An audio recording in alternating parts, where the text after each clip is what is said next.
YouTube viewers அனைவருக்கும் வணக்கம். நான் உங்களோட அலெக்ஸ். இன்னைக்கு நம்ம பார்க்க போகிற படம் ஜித்து மாதவன் டைரக்ஷனில் ஃபகத் வாசில், மன்சூர் அலிகான் மற்றும் பலர் நடிச்சிருக்க படம் தான் ஆவேஷம். இந்த படத்தை ரிவ்யூ பார்க்க போகிறதுக்கு முன்னாடி இது ஒரு நம்மளோட சேனலை சப்ஸ்கிரைப் பண்ணல, உடனே சப்ஸ்கிரைப் பண்ணுங்கள், பக்கத்தில் இருக்க பெல் ஐக்கானை கிளிக் பண்ணுங்கள். என்னோட ரிவ்யூ உங்களுக்கு பிடிச்சிருந்தா லைக் பண்ணுங்கள், ஷேர் பண்ணுங்கள், கமெண்ட் பாக்ஸில் கமெண்ட் பண்ணுங்கள். இந்த படத்தோட கதை என்ன அப்படின்னு பார்த்தோம்னா, கேரளாவிலேருந்து பெங்களூருக்கு ஒரு 3 பசங்க படிக்க போகிறாங்க. அங்கே வழக்கம் போல் சீனியர்களால் ரேகிங் பண்ணப்படுறாங்க. ஆனால் வழக்கத்துக்கு மீறி இவங்களை ரேகிங் பண்ணுறாங்க. அதாவது கூப்பிட்டு போய் 3 நாள் வச்சு அடித்து, அதான் அந்த வடிவேல் சொல்லுவார்ல, மூத்திர சந்துக்குள்ளே வச்சு ஒரு 3 பேர் அடித்தாங்கடா அப்படின்ட்டு, அந்த மாதிரி இவங்க 3 பேரையும் வச்சு நல்லா சம்பவம் பண்ணுறாங்க.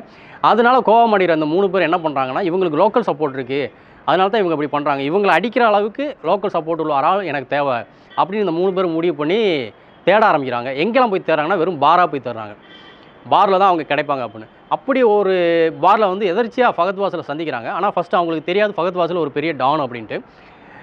ஒரு சாதாரண ஒரு மனுஷன் அப்படின்னு பார்க்குறாங்க. பட்டு ஃபகத் வாசிலே வந்து இவங்க கேரளா பசங்கன்னொடனே ஜாலியாக பேச ஆரம்பிக்கிறாரு. பேசினதுக்கப்புறம் தான் தெரிய வருது இவங்க அதாவது ஊரில் இருக்கிற ரவுடிக்கெலாம் பெரிய ஹெட்டே ஃபகத் வாசில் தான் அப்படின்ட்டு.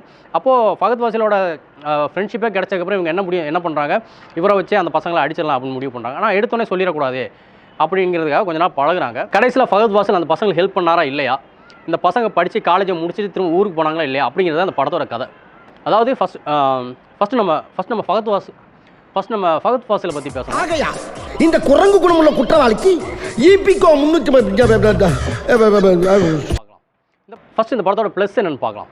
இந்த படத்தோட பெரிய ப்ளஸ் என்ன அப்படின்னு பார்த்தோம்னா, ஃபகத் வாசில் என்ன இன்னைக்கு ரொம்ப ஜாம் ஆகுது. ஃபகத் வாசில் அப்படிங்கிற ஒரு மனுஷன் இந்த படத்தை ஒன் மேன் ஷோவாக கொண்டு போயிருக்கிறார்.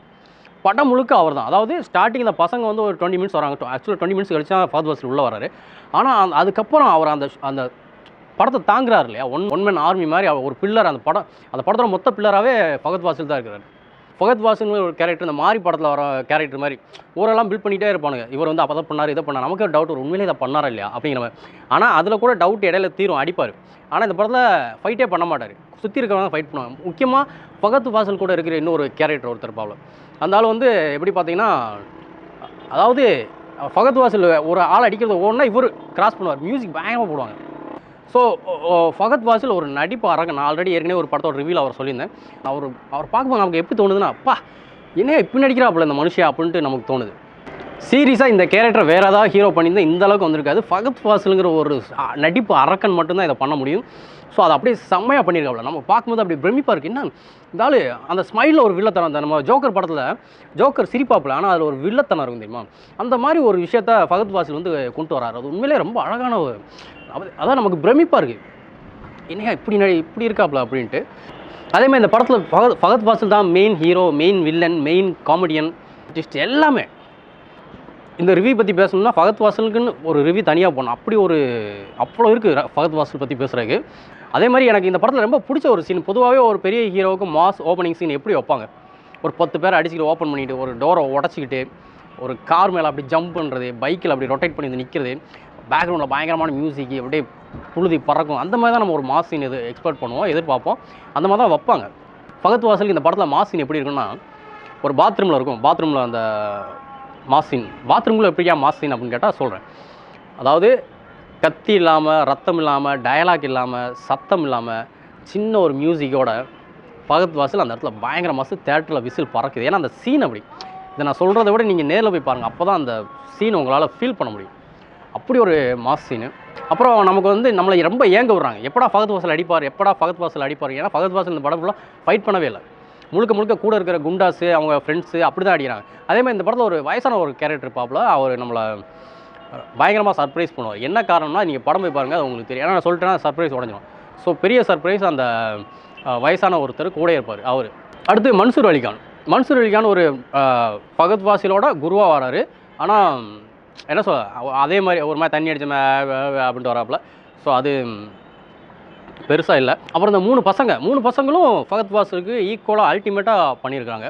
நம்மளை அடிக்கிறாங்களே அப்படிங்கிற வருத்தம், நம்மளால் திருப்பி அடிக்க முடியல அப்படிங்கிற வலி, கோபம் எல்லாத்தையும் அந்த காட்டுற எக்ஸ்பிரஷன் சூப்பராக இருக்குது. அதேமாதிரி கிளைமேக்ஸில் அந்த 3 பசங்களும் செய்யக்கூடிய விஷயங்கள் உண்மையிலே சூப்பராக இருக்குது.